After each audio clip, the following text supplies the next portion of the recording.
একজন ভাই প্রশ্ন করেছেন যে নামাজি ব্যক্তি কতটুকু সামনে দিয়ে হাঁটা যাবে।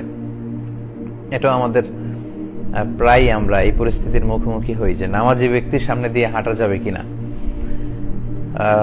এক্ষেত্রে উত্তর হচ্ছে, জামাত চলাকালীন সময়ে ইমাম সাহেবের সামনে যদি সূত্রা থাকে, ব্যারিয়ার থাকে, তাহলে মুসল্লিদের সামনে দিয়ে হাঁটা চলা করতে সমস্যা নেই প্রয়োজনে, কারণ সূত্রাতুল ইমামি সূত্রাতুল মুসল্লি, ইমামের সূত্রাতেই মুসল্লিদের সূত্রা হয়ে যায়।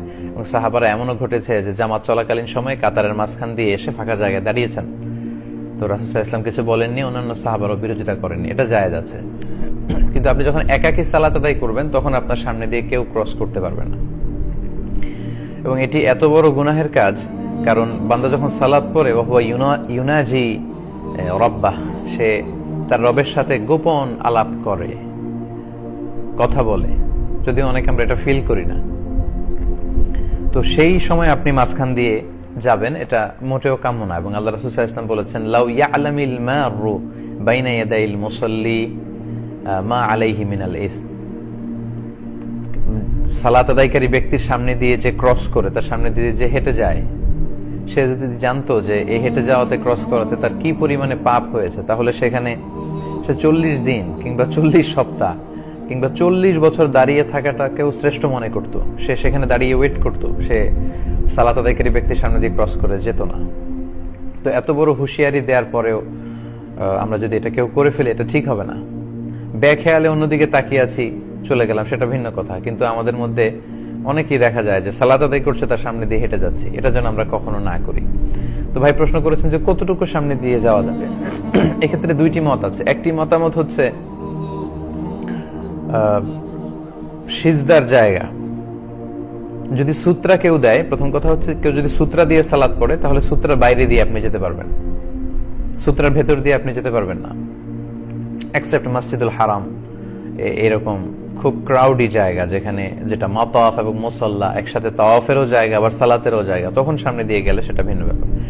কিন্তু আমাদের মসজিদগুলোতে আমরা অনেক সময় যে ভুলটা করি, সালাত শেষে এমন জায়গায় সুন্নাহ পড়তে দাঁড়াই, তখন অন্যান্য মুসল্লিদের জন্য বের হয়ে যাওয়াটা খুব কষ্টকর হয়ে দাঁড়ায়। এটা কিন্তু ঠিক না।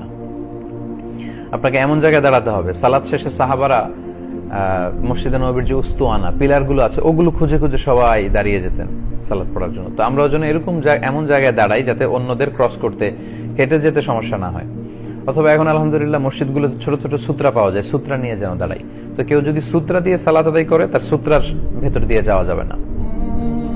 আর সূত্রা ছাড়াও যদি পড়ে, তাহলে তার সেজদার জায়গা পর্যন্ত যাওয়া যাবে না, তার বাইরে দিয়ে যাওয়া যাবে। আরেক বর্ণনায় আছে সালাসাতু আযরু, 3 গজ বা 3 হাত। আপনি যেখানে মুসাল্লায় সালাত আদায় করতে দাঁড়ালেন, 3 হাত হিসেব করে তার বাইরে দিয়ে যেতে হবে, এর ভেতর দিয়ে আপনি যেতে পারবেন না। এবং এটাকে আল্লাহ রাসূল সাল্লাল্লাহু আলাইহি ওয়াসাল্লাম এতটা শক্তভাবে প্রেসক্রাইব করেছেন যে কেউ যদি সূত্রা দিয়ে সালাতে দাঁড়ায়, আর এই সূত্রার মাঝখান দিয়ে কেউ যদি ক্রস করতে চায়, তাহলে ফালিয়াদফাহু, মুসল্লি যেন তাকে থামিয়ে দেয়। আপনি সালাত পড়ছেন, সূত্রা দিয়ে কেউ যাচ্ছে, আপনি তাকে থামিয়ে দিবেন। আল্লাহ রাসূল সাল্লাল্লাহু আলাইহি ওয়াসাল্লাম এটা রেকমেন্ড করেছেন, এতে সালাত নষ্ট হবে না। সে হয়তো বেখেয়ালে যাচ্ছিল, আপনি থামিয়ে দিলে সে বুঝে যাবে, এই পাপ থেকে সে বেঁচে যাবে।